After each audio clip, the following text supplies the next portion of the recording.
Aconselho você a rever as lives anteriores, para que você acompanhe, reveja os contextos, releia os textos, né? No momento que você estiver em casa, às vezes você reclama, poxa, eu não tenho nada para fazer, vai rever as lives e vai revendo os textos, vai vendo a sequência dos acontecimentos para estudar a palavra de Deus, amém? Então vamos orar, agradecer ao Senhor por esse momento que Ele nos dá. Fecha os teus olhos e vamos orar. Pai amado, te louvamos neste momento.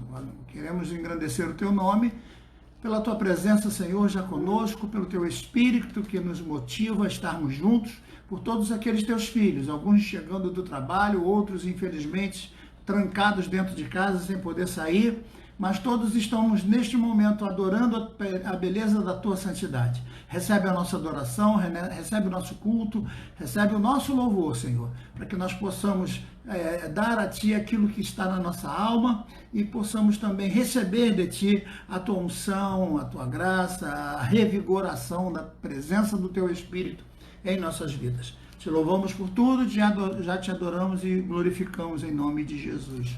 Amém. Muito bem, queridos, nós lemos ontem o texto de Daniel capítulo 9 e algumas dúvidas ficaram, algumas pessoas não entenderam bem. Eu vou dar uma recapitulada nessa leitura do capítulo 9 a partir do versículo 24, ressaltando alguns contextos do que falamos ontem. Não posso ficar falando a mesma coisa, porque senão a gente não anda, mas você querendo acompanhar na sua Bíblia pode, não querendo não tem problema. É só ouvir a live quando você estiver com calma em casa, vai ouvindo, vai travando, vai vendo o texto, torna a botar para ouvir, torna a ler, torna a conferir, e é assim que se estuda. Graças a Deus você vai ter o texto, a live gravada, e você vai poder clicar, dar mais uma pausa e continuar lendo daqui para frente, certo? Quero lembrar também a todos, hoje à meia-noite nós vamos orar, nós vamos dar as nossas mãos àqueles que puderem. Eu e minha esposa vamos também dar as nossas mãos e vamos dedicar ao Senhor, a partir de meia-noite, um jejum ao Senhor. E amanhã, às 11h30, você não pode esquecer, às 11h30 eu vou entrar no ar, onde nós vamos falar um pouquinho a respeito da ceia do Senhor, da importância da comunhão, de fazer parte da mesa do Senhor, do pão que representa o corpo, do vinho que representa o sangue. E ao meio-dia, por volta do meio-dia, estaremos entregando o nosso jejum e participando da Santa Ceia, a ceia do Senhor, aquela que o Senhor estabeleceu por nós. Esse jejum tem a ver com a nossa igreja, tem a ver com as nossas lutas, é a igreja jejuando pela igreja, é o corpo jejuando pelo corpo, é uma forma espiritual de dar a Deus o nosso pequeno sacrifício, um sacrifício insignificante em função de tanto que Ele nos deu. Um jejum significa dizer para o corpo, eu preciso do alimento, mas eu posso ficar sem ele, eu não posso ficar sem a presença de Deus na minha vida. É uma forma simbólica de dizermos a Deus que Ele está em primeiro lugar, Ele ocupa o primeiro lugar da nossa vida. Então, a partir de meia-noite, entraremos em jejum até o meio-dia, 12 horas pelo menos, jejuando em prol do nosso corpo. E muitos pastores estão convocando também suas igrejas para jejuarem. Então vamos jejuar pelo Brasil, jejuar para que Deus permita que a bênção dele esteja sobre nós, que a proteção dele esteja sobre nós, para que menos vidas sejam atingidas, ou se forem atingidas por esse vírus, que seja uma coisa branda, que seja uma coisa leve e que não seja devastadora como está sendo em muitos lugares. Que o Senhor tenha misericórdia da nossa vida, da nossa igreja, dos remidos dele espalhados por toda a nossa pátria, que Deus tenha misericórdia do Brasil e que Deus salve a nossa terra. A nossa terra precisa de Jesus e através disso, quem sabe, dessa reunião dos pastores unidos, das igrejas unidas, quem sabe um movimento espiritual vai acontecer para que aqueles que não conhecem Jesus possam se render aos pés do Senhor e um grande avivamento acontecer no Brasil, que é o que nós todos esperamos antes de que a trombeta soe e sejamos arrebatados. Então vamos ler o texto que ficou para a nossa meditação ontem, mas que alguns ainda precisaram de alguma explicação. Então, 70 semanas estão determinadas para o teu povo. Veja que essa é uma palavra que está sendo dita para Daniel, e Daniel está recebendo esse anjo de forma muito direta, uma conversa de frente a frente. Daniel cai no chão, fica né, completamente mole naquele momento que ele vê a grandeza da glória de Deus. Ele não cai em forma de adoração, ele cai porque suas forças lhe faltam diante da grandeza, da glória, da presença do anjo, né? E ele então vai receber de Deus essa palavra tão extraordinária. 70 semanas estão determinadas sobre o teu povo. Então, quando começaria isso? A partir da ordem dada para edificar Jerusalém, seriam então 7 semanas. A partir da ordem, e a ordem foi dada exatamente por Artaxerxes, e até a edificação do templo, do templo do Senhor, levaram então 49 anos, ou seja, 7 períodos de 7 semanas de anos. Então passou-se o primeiro período, que 7 semanas se cumpririam até o templo. Isso aconteceu. Depois, mais 62 semanas seriam contadas, ou seja, mais 434 anos seriam contados, que dariam 62 vezes 7, até o Messias. Só que o Messias seria aclamado, como foi no domingo de Ramos, ele entra e todos clamam, louvado seja o nome daquele que vem em nome do Senhor, glórias ao filho de Davi, hosanas ao que vem em nome do Senhor. Mas na quinta-feira ele já é preso e na sexta-feira ele é pendurado na cruz e morre, né? Às 6 horas da tarde. Então vejam que coisa linda, esse cumprimento da profecia se dá exatamente nessa data. Os historiadores ficam impressionados de ver a grandeza da profecia de Daniel, como ela se cumpriu na íntegra. Jesus então é apresentado dentro do período de tempo estabelecido, mas ao mesmo tempo ele é morto. E agora o que acontece? Quando ele é morto, ao ressuscitar, ele estabelece a ceia, que nós vamos falar amanhã. Então ele para com a Páscoa, ele estabelece uma pausa na Páscoa e ele vai recomeçar um novo período, onde ele vai chamar aquele período, a partir dali, de nova aliança. Nós vamos ler isso amanhã com vocês, às 11h30 da manhã. Então, a nova aliança começa no sangue de Jesus Cristo, e ele vai dizer, esse é o meu corpo, este é o meu vinho, e a partir dali, então, começa a um período da igreja. Deus abre um parêntese para a história dos acontecimentos em relação à sua sentença que havia de vir, porque o anticristo reinaria sobre Israel, mas Israel não recebeu o Messias, Israel matou o Messias, e a oportunidade foi dada para todas as nações, todos aqueles que quisessem, todos aqueles que ouvissem. Basta você ler Paulo aos Romanos, que ele bem claro, ele diz lá, o evangelho seja pregado primeiro aos judeus, depois aos gentios, a glória de Deus se manifestou primeiro para os judeus, depois para os gentios. Então não adianta discutir que Deus não tenha um plano para cumprir com Israel, que é discutir à toa. Deus tem um plano para cumprir com Israel, mas por causa de nós, igreja, que amamos ao Senhor Jesus, que aceitamos ao Senhor Jesus, que largamos os nossos pecados, que preferimos ter uma vida afastada da carne para dar ouvidos ao Espírito, nós pertencemos então a essa outra geração, que é chamada geração da graça, a este outro meio de dimensão, de dispensação, conhecida então como Paulo vai falar, nós não somos da lei, nós somos da graça. Então ele vai separar aqueles que são da lei daqueles que são da graça, que somos nós, os filhos da graça. Então, o povo do príncipe que havia de vir vai destruir a cidade, como ele mesmo está dizendo aqui no texto, e esse príncipe seria o anticristo, mas o povo dele já vai agindo desde que a cidade foi destruída no ano 70 depois de Jesus. No ano 70, então, Israel é destruída, é espalhada por todas as nações. Ninguém imaginava mais que aquela terra viesse a ser possuída por Israel, mas em 1948, como eu disse, a ONU, através de um bom trabalho de Oswaldo Aranha, me perguntaram a respeito do voto de Minerva, se realmente Oswaldo Aranha foi um brasileiro que deu o voto de Minerva. Não, na realidade, não, isso não é bem assim.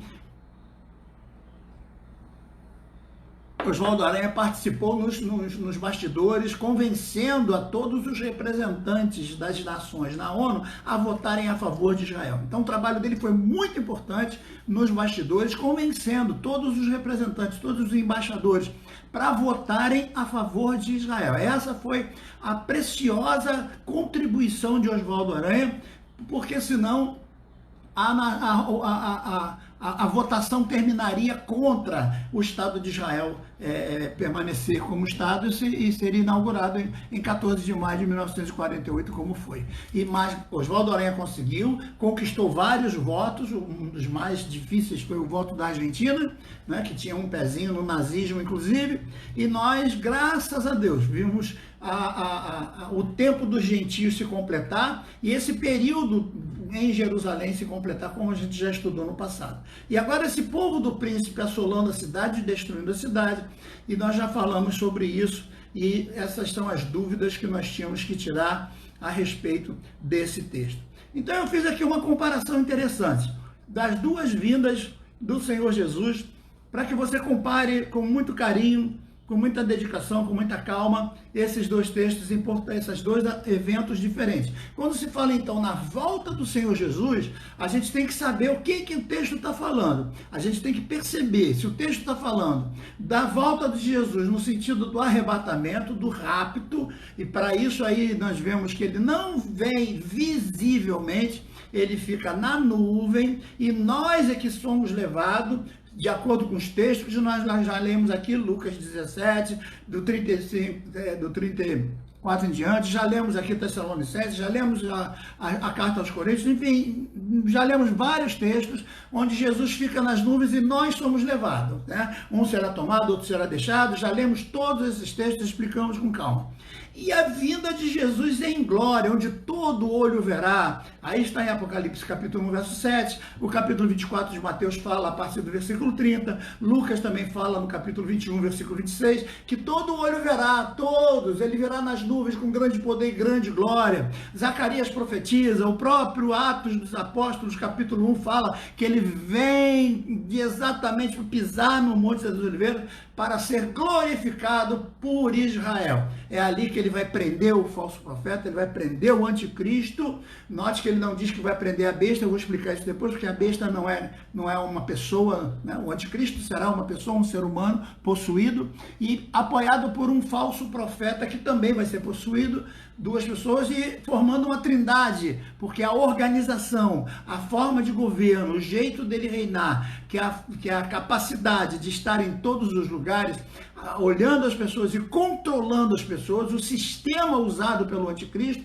Então tem o anticristo, aquele que diz que ele é vindo de Deus, que é o falso profeta, e o sistema que ele vai usar para reinar, que é exatamente o que você está usando agora para me ver, que é o sistema do computador, da internet, do controle total, do chip que vai ser colocado nas pessoas, do selo, da imagem da besta, enfim, de tantas outras coisas que vão ser usadas neste momento para um controle absoluto de todas as coisas. Imagine um chip imperceptível na tua mão ou na testa, e você chega num lugar, você compra mercadoria, não precisa puxar dinheiro, não precisa cartão você perde. Eu vou falar sobre isso detalhadamente depois, com calma, como é que seria esse esquema. Não fique desesperado, porque o sistema já é antigo, já é um sistema que você vai ver que quando nós estivermos falando, você vai dizer, caramba, mas eu já tenho esse troço. Pois é, o sistema você já tem, o que você não tem é o número ou o selo ou a marca da besta propriamente dita, porque ele ainda não se manifestou, e a gente vai tentar falar sobre isso ainda hoje,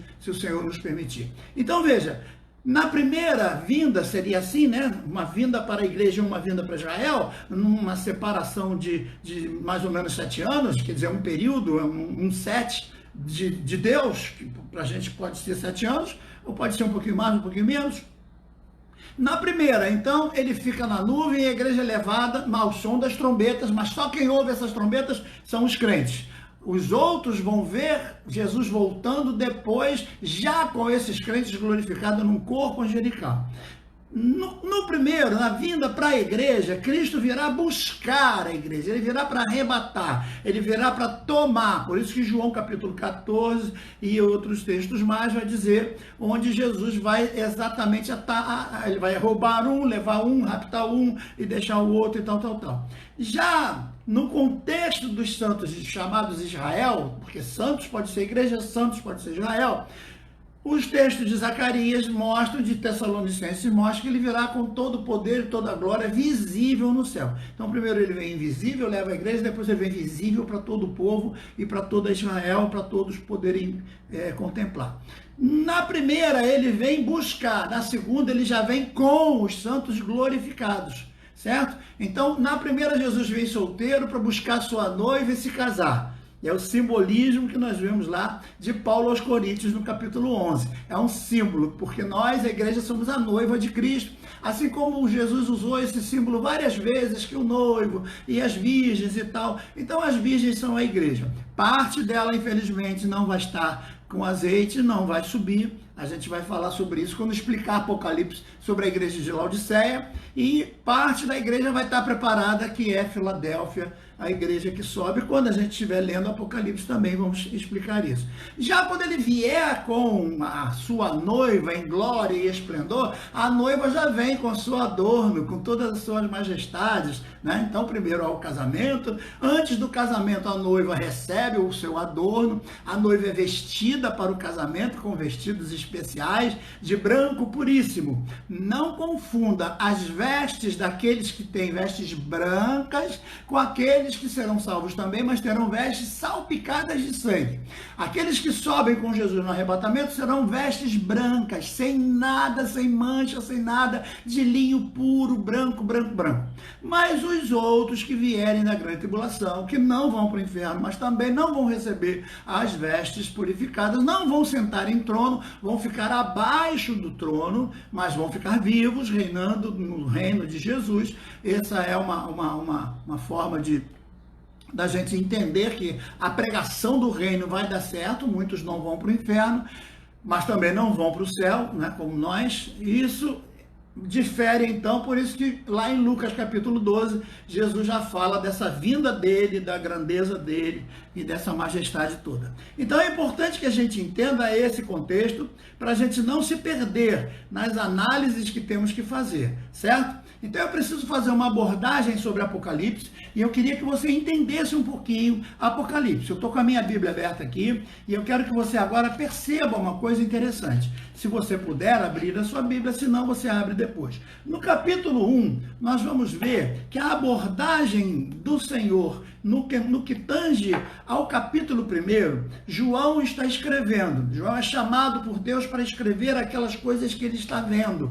Então, no capítulo 1, a primeira coisa que ele faz é uma introdução. Ele faz uma introdução para que todos pudessem entender o que ele estava entendendo. Então ele coloca lá, capítulo 1, versículo 1 em diante. Revelação de Jesus Cristo, a qual Deus lhe deu para mostrar aos seus servos as coisas que brevemente devem acontecer pelo seu anjo, e notificou e tal. Então veja que é uma apresentação do que ele está fazendo.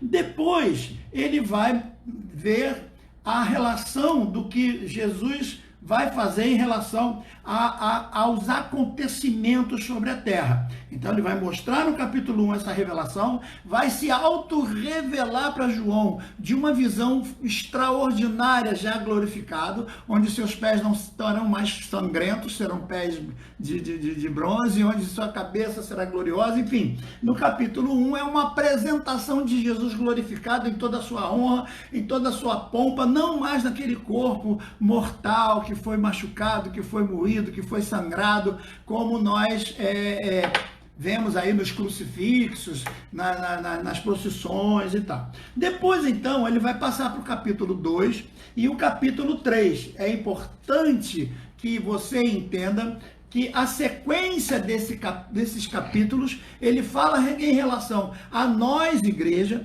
mas ao mesmo tempo ele também faz uma referência dos acontecimentos que vão estar acontecendo nessas igrejas e nesses períodos propriamente dito. Basta você ler um pouquinho. Por exemplo, leia um pouquinho do capítulo 2, na primeira carta de Paulo, onde ele vai, na primeira carta a Éfeso, de João, a igreja que estava em Éfeso. Nessas 7 igrejas, veja 7 de novo, como um período, o período da igreja é montado por Deus com 7, então são 7 igrejas formando um período, tá? A gente já mostrou isso para vocês em outros momentos. Na primeira carta, ele vai falar que é para Éfeso. E essa é a igreja onde vai acontecer o quê? As 7 estrelas, onde vai acontecer a questão dos apóstolos, a questão das primeiras heresias surgindo, aqueles que se diziam apóstolos dentre os outros e não eram apóstolos verdadeiros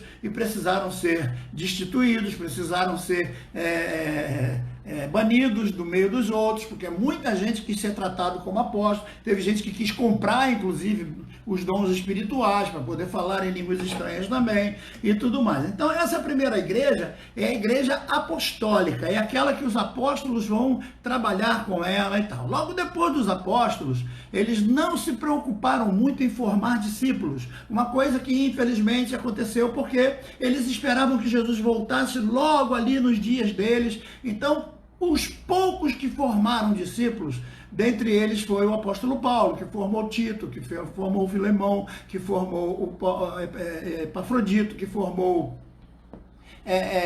Timóteo, enfim. O único que se preocupou mais com essa questão de formar discípulos, de formar obreiros, para que a obra continuasse, foi o apóstolo Paulo. Os outros não. A maioria achava que Jesus ia voltar naqueles dias. Então, quando esses apóstolos morrem, a igreja passa por um momento de um pouco de tribulação. E aí vem as perseguições. No primeiro século, a perseguição ela vai acontecer só por parte dos judeus. Então, há mais ou menos 100 antes de Cristo, depois de Jesus, os judeus é que vão perseguir os crentes, são os judeus que vão atacar. Veja que o primeiro a ser logo vai ser Estevão ali, logo a ser apedrejado. Um dos sermões mais lindos da Bíblia é o sermão de Estevão, e no entanto você vê que ele só teve direito a pregar uma só vez, um dos sermões mais bonitos, e a sua recompensa não foi em dinheiro, como alguns pregadores cobram uma grande importância em dinheiro, como alguns cantores aí estão riquíssimos, porque eles estão gastando muito dinheiro do povo, né? Enquanto o povo às vezes passa fome, porque eles estão cobrando altos somas de dinheiro. E no entanto Estevão pregou um sermão tão lindo, tão maravilhoso, e a recompensa que ele teve por esse sermão foi morrer apedrejado. Mas no momento em que ele está sendo apedrejado, ele diz que vê o céu aberto e vê o Senhor de pé, pronto para esperar por ele. Olha que coisa linda. Geralmente a Bíblia fala de Jesus assentado no trono reinando, mas Estevão vê o Senhor de pé, porque faz parte da educação ficarmos de pé. Quando recebemos uma pessoa importante, nós levantamos para cumprimentar. Então eu creio, na minha fé, que Jesus ficou de pé para receber Estevão de pé para a sua chegada no trono celestial, na presença do Senhor, depois de morto, já nesse paraíso que ele havia, né, restaurado. Então essa é a igreja que vai ser a igreja apostólica. Depois, a segunda igreja é a igreja de Esmirna, que é a igreja que vai ser perseguida pelos romanos. Essa igreja vai durar, então, depois do primeiro século, até o concílio, onde o primeiro concílio vai acontecer, e depois de Constantino, quando ele vai ter a sua visão esplêndida, aquele sonho onde ele vê uma cruz, e a voz diz para ele: sob esse símbolo você vai conseguir governar, e ele entende que o símbolo era uma cruz, e a cruz era a cruz de Cristo. Então ele faz lá um pacto com os cristãos, e isso acontece se os cristãos lutassem para ajudar a ele a fazer uma unificação do Império Romano do Ocidente com o do Oriente, para que ele, Constantino, fosse o imperador dos dois impérios, formando um único só império. Ele daria aos cristãos a liberdade de culto, porque Diocleciano, antes dele, Tertuliano, antes dele tinha proibido os cultos, tinha caçado crente, tinha matado crente. Então ele promete isso. Como os cristãos foram a favor e ele conseguiu, então ele vai assinar na cidade de Milão o Edito de Milão. O Edito de Milão foi assinado em 313, onde dá liberdade de culto aos judeus. Não fique falando bobagem por aí, porque não foi Constantino que assinou determinando o cristianismo como religião oficial do Império Romano. Não foi. Para de falar bobagem, vai estudar. É melhor estudar do que falar besteira, certo? Você ouve as pessoas falando, acha bonitinho, mas não, procura estudar, procura livros que falem sobre o assunto, modéstia à parte, essa é a minha formação, sou professor de história, só tenho graduação nessa área, história da igreja é a minha pós-graduação, história de Israel também, então não estou falando bobagem aqui. Constantino morreu em 337, então não foi ele que determinou o livro de Bíblia, não foi ele que escolheu o cano do Novo Testamento, não foi ele que fez a metade das coisas que dizem que ele fez, certo? Mas ele apoiou, sim, Atanásio para que o concílio de Nicéia acontecesse em 325, onde o cano do Novo Testamento começa a ser registrado, começa a ser escolhido, e isso vai de 325 até 395, vai durar 70 anos. Atanásio vai morrer, Constantino, como eu disse, morre em 337, depois vem outros para reinar, talvez as pessoas confundam Constantino I com Constantino II, aí é uma questão de cada um, é falta de estudar direito para poder parar de falar bobagem, certo? Então, no contexto do cano do Novo Testamento, tudo levou muito tempo para ser estabelecido, para ser pesquisado, pesquisou-se muita coisa nesse contexto, mas a gente não vai se deter muito nessa questão histórica, porque agora a gente está falando de Apocalipse. Então agora vai inaugurar uma nova igreja. Essa nova igreja que vai ser inaugurada é a igreja de Pérgamo. A igreja de Pérgamo é inaugurada, então, quando a igreja deixa de ser perseguida. Só que, infelizmente, neste momento, ela começa a cometer erros, ela começa a cometer falhas. Essa igreja que vai ser agora livre, vai ter entre eles muitos crentes nominais, muita gente que vai se dizer crente para poder receber cargo, muita gente que vai se dizer crente para poder ser escolhida para certas coisas, e essa igreja então vai permanecer, até que vai surgir a igreja de Tiatira. A igreja de Tiatira vai começar por volta de um homem chamado Gregório, por volta de 600 e alguma coisa, ele vai estabelecer um novo sistema para a igreja, vai começar a chamar as pessoas para o culto, vai restaurar o culto ao Senhor, as missas e tal, e vai chamar as pessoas para as missas, vai colocar as missas como sendo expiatórias, então cada missa que você participa, você tem perdão de pecado, vai estabelecer uma teoria que estava já desapercebida, que é a teoria do purgatório, ele vai trazê-la como sendo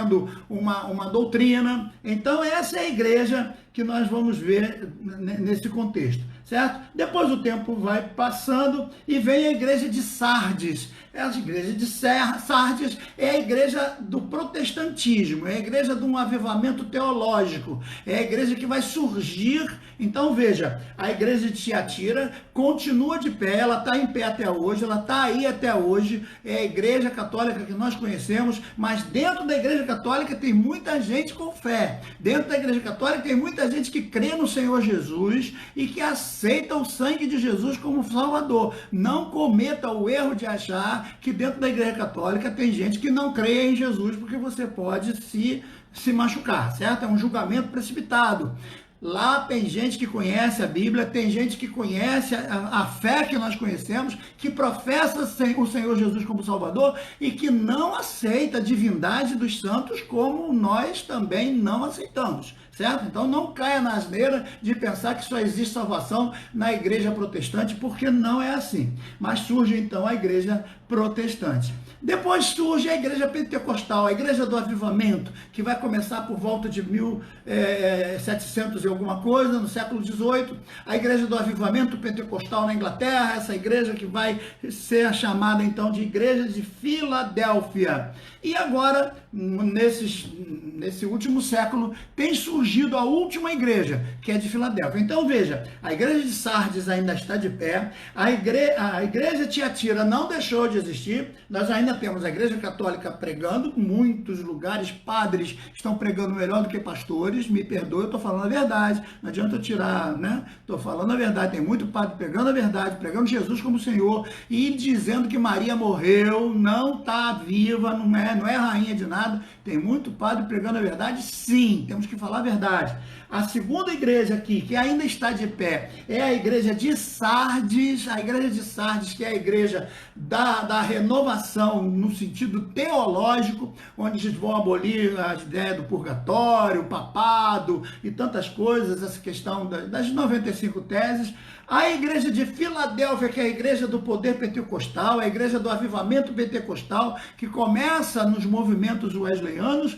E essa nova igreja que está surgiu já a partir do final do século passado, né, do 20 para o 21, que nós chamamos de neopentecostal. Essa neopentecostal que está pregando um monte de coisa, levando as pessoas ao materialismo e não ao espiritualismo, levando as pessoas a conquistas materiais e não às conquistas do céu. Então todas essas igrejas dizem respeito ao que está acontecendo hoje. Essas igrejas continuam vivas e esses pensamentos teológicos continuam influenciando a nossa vida, o nosso ser, a nossa forma de pensar. Coisas que nós ouvimos, hinos que nós ouvimos, pregadores pregando, teologias das mais variadas, e tudo isso fica misturado.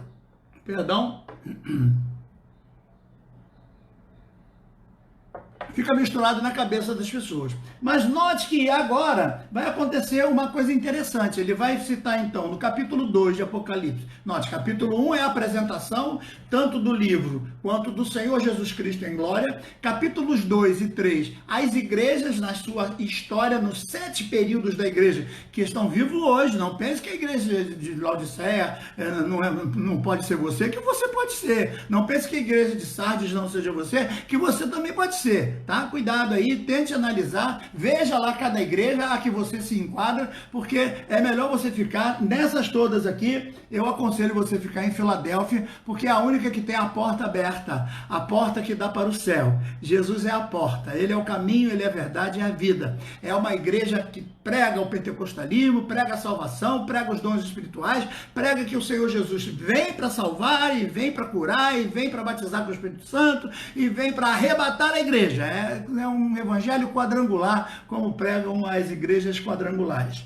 Mas olha, quando ele começa o capítulo 4, ele diz uma coisa interessante. No capítulo 4 ele diz, depois destas coisas, ou seja, depois desse período, depois dessas 7 igrejas, depois desse período de igreja, depois desse período da terra, aí acontece aqui, ó, depois dessas coisas eu olhei e estava uma porta aberta no meio do céu.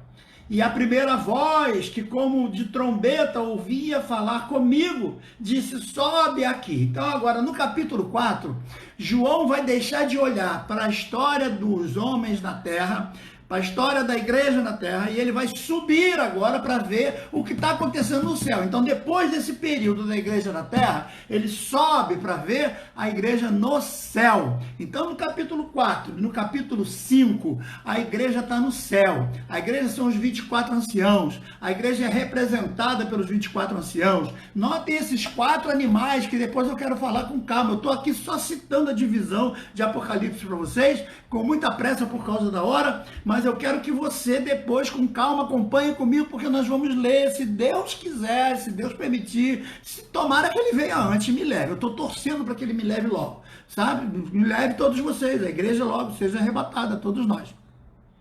Mas se ele não levar, nós vamos continuar estudando e vamos ler esses capítulos lindos, um por um, versículo por versículo, para a gente entender esses símbolos maravilhosos, essa tipologia linda que está nesses textos, tão folclóricos e ao mesmo tempo literais, certo? A gente não pode achar que tudo é folclore, tudo é tipificação, tudo é metáfora, não. Tem coisas extremamente literais e a gente não pode confundir. Então o período do capítulo 4 e o período do capítulo 5 é a igreja no céu.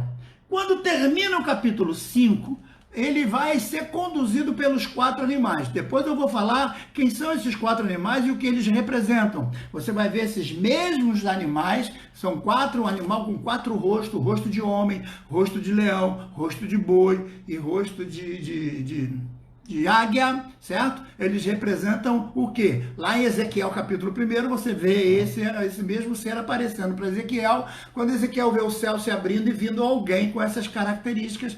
Numa outra hora a gente fala com calma sobre cada rosto, o que significa cada rosto, por que tem 4 rostos, por que o mundo tem 4 cantos, por que é norte, sul, leste, oeste, tem a ver com os 4 cantos da terra, tem a ver com a forma de Deus para salvar o mundo. Então, depois que Deus disser, tudo que eu fiz para salvar já pode ser cumprido? Pode. Os 4 animais é que vão dizer, os 4 seres viventes é que vão dizer, amém. Tudo está cumprido. Tu não estás passando por cima de nada, a tua lei está cumprida, a tua regra está cumprida, então agora você pode descer. Então agora você pode fazer o que tem que fazer. E agora o que vai acontecer? Vai acontecer o capítulo 6. Então preste atenção que o capítulo 6 já é João olhando para a terra. Já é João vendo o que vai acontecer na terra. Então preste atenção, capítulo 1, glorificação do Senhor. Capítulo 2 e 3, as igrejas na terra. Capítulo 4 e 5, a igreja no céu. Capítulo 6, início da grande tribulação na terra. Agora ele vai olhar para a terra. Não quer dizer que o capítulo 6 vai acontecer depois do capítulo 5, não. É porque João é um só. Ele não é onipresente, ele é um corpo presente. Ele tem que ver uma coisa para depois ver a outra. Ele não pode ver tudo ao mesmo tempo. Mas ele está vendo aqui o acontecimento dos fatos e cada coisa está sendo mostrada para ele e ele está anotando na ordem que ele pode anotar, porque tudo acontecia e o acontecimento se dá de forma paralela, não tem como ele escrever de forma paralela, certo? Então, no momento lá do arrebatamento da igreja, vai começar este texto aqui a se cumprir. E o que ele vai ver primeiro? Havendo o cordeiro aberto o primeiro selo, olha que o primeiro selo, e olhei e vi um dos 4 animais que dizia, com voz de trovão, vem. E olhei, no versículo 2, eis um cavalo branco, e o que estava sentado sobre ele tinha um arco. Repare que ele vê um cavalo branco, o cavalo branco não vem do céu, é um cavalo branco que ele vê, já estava na terra. Outra coisa, o que estava sentado sobre ele tinha um arco que foi dado a ele, uma aliança. Arco na Bíblia, lembra do arco-íris? Lembra da aliança que você usa? É uma aliança, é um pacto. Então ele vê um cidadão num cavalo branco que recebe uma aliança, recebe um pacto de conserto, ele recebe uma autorização para poder governar e reinar. Então ele também foi-lhe dado, olha, não era dele, ele não ganhou essa coroa por ser ele um representante da monarquia, não, o texto diz, e foi-lhe dada uma coroa, e ele saiu vitorioso para vencer. E muita gente aqui acha que esse indivíduo é Jesus, confunde as coisas. Aqui é o início da grande tribulação. Então, meu querido, nós agora estamos vivendo todo esse momento, toda essa preparação, tudo está sendo caminhado, as pestes, as pragas, os vulcões, as erupções, os terremotos, a ameaça de meteoro, as chuvas de tanto e tal, a questão do vírus, tudo isso é uma preparação do planeta, uma preparação da Terra, para que este primeiro selo seja aberto, o primeiro selo para que a grande tribulação aconteça como sendo grande tribulação, é o anticristo. O anticristo é o primeiro selo. Mas por que, pastor, que isso aí não é Jesus? Eu quero que você compare, então, esse texto com o capítulo 19. Então, você vai ver que no capítulo 6 começa a grande tribulação e no capítulo 19, a partir do verso 11, termina a grande tribulação. Então, o que tiver aqui do capítulo 6 até o capítulo 19, versículo 11, é grande tribulação. Não bota a igreja aqui dentro que você vai arranjar confusão. Tem muito pregador inteligente, gente boa, formado em advocacia, que devia continuar como advogado. Tem até médico pregando que devia continuar como médico. Tem gente importante, intelectual, sabe? Muito capacitado, formado em várias áreas, mas que deveria estudar um pouco mais teologia para não falar bobagem e não ficar botando coisa na cabeça dos outros. Então, do capítulo 6 até o capítulo 19, o versículo 11, é grande tribulação. Por quê, pastor? Veja do capítulo 19, versículo 11. Olha o que diz. E vi um céu aberto. Capítulo 19, versículo 11. Olha a diferença do outro. O outro já estava na terra. É um ser humano comum. Então, o anticristo é um ser humano comum, mas esse aqui não, ó. O céu aberto e um cavalo branco surge do céu. Jesus vem do céu, não vem da terra. O anticristo vem da terra, Jesus vem do céu, tá certo?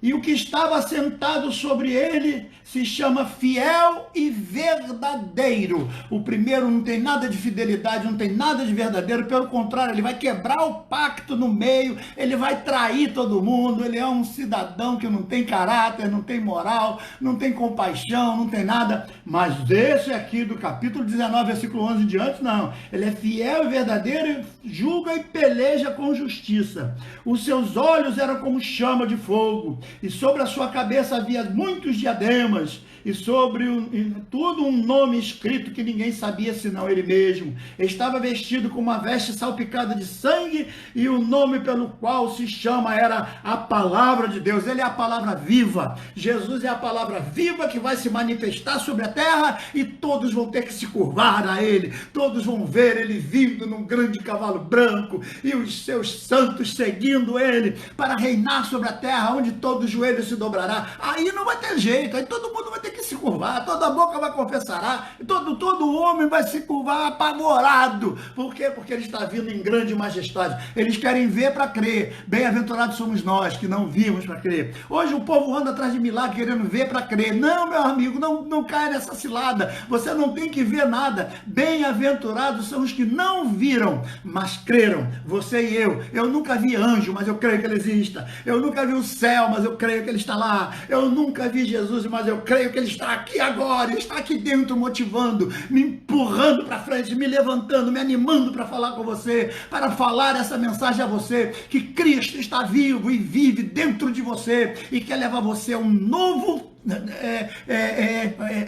período na sua vida, o período de salvação. E o texto continua, ele diz assim: e seguiam os exércitos do céu com cavalos brancos. Olha nós aí, vestidos de branco, com cavalo branco também, vestidos de linho puro, branco, resplandecente. Essa é a veste que você vai vestir, a que eu vou vestir também. Não veste salpicada de sangue, esses são os que vêm da grande tribulação, são um outro grupo, eu vou falar sobre eles depois. E o texto diz: e da sua boca saía uma espada para ferir com ela as nações e reger com vara de ferro, e ele mesmo é o que pisa o lagar do vinho do furor da ira do Deus Todo-Poderoso. E na veste da sua coxa tem escrito este nome: Rei dos Reis e Senhor dos Senhores. Então, Cristo é esse aqui do capítulo 19, versículo 11. Esse do capítulo 6 é um impostor. Então, pare comigo agora e pense. O Apocalipse não é um livro de balela, não é um livro da história da carochinha, é um livro de revelação. E revelação só é dada para quem tem espiritualidade, para quem tem consagração, para quem tem vida no altar, para quem se ajoelha com humildade diante do Senhor e estuda a sua palavra, para quem se ajoelha e senta na presença de um homem chamado por Deus para discipular, para ensinar. Então, o que eu estou ensinando para vocês, eu aprendi com alguém, não veio do céu, não caiu de paraquedas na minha cabeça, eu aprendi com alguns homens do meu passado, e que agora eu estou passando para vocês, e quem sabe vocês vão passar para alguém se Jesus não vier antes. Então, enquanto esse indivíduo aqui do capítulo 6 não se manifestar, ainda não tem grande tribulação, mas nós já estamos preparados, nós já estamos vendo as coisas acontecerem, nós já estamos vendo o mundo sendo preparado, e é nesse momento que nós temos que olhar para cima, porque a nossa redenção está próxima. Estamos vivendo esses momentos, esses mínimos momentos, onde a porta está aberta, e nós temos que entrar por ela. Eis que vejo uma porta aberta, e nós precisamos entrar por esta porta. A porta é Jesus. Vamos entrar por ela, e vamos receber de Deus a recompensa por entrar por esta porta. Vocês estão entendendo o que eu digo? Amém? Estão ligadinhos? Quem está pronto para entrar pela porta que é Jesus aí? Quem está preparado para entrar por Jesus? Quem está preparado para entrar no caminho certo, no lugar certo, na hora certa, através do Senhor Jesus, em quem está prontinho aí. Quem está? Diga comigo. Levante a sua mão e glorifique ao Senhor. Diga para Deus o quanto você o ama, o quanto você entende que Ele é Senhor da tua vida e Ele é aquele que reina e que vive eternamente. Você não está abandonado, você não está jogado de qualquer forma nesse planeta, não. Você tem alguém que está cuidando de você, que está cuidando da sua vida, que está tomando conta da sua vida, que comanda você, que anda atrás, anda na frente, anda sobre, anda contigo, anda durante o tempo que você anda. Ele é o Senhor, Ele é aquele que está à tua frente, à tua retaguarda, em todos os momentos da tua vida. Que Deus esteja nesse momento, guiando os teus passos, para que você possa cantar este hino tão lindo que nós vamos cantar agora. Vamos lá? O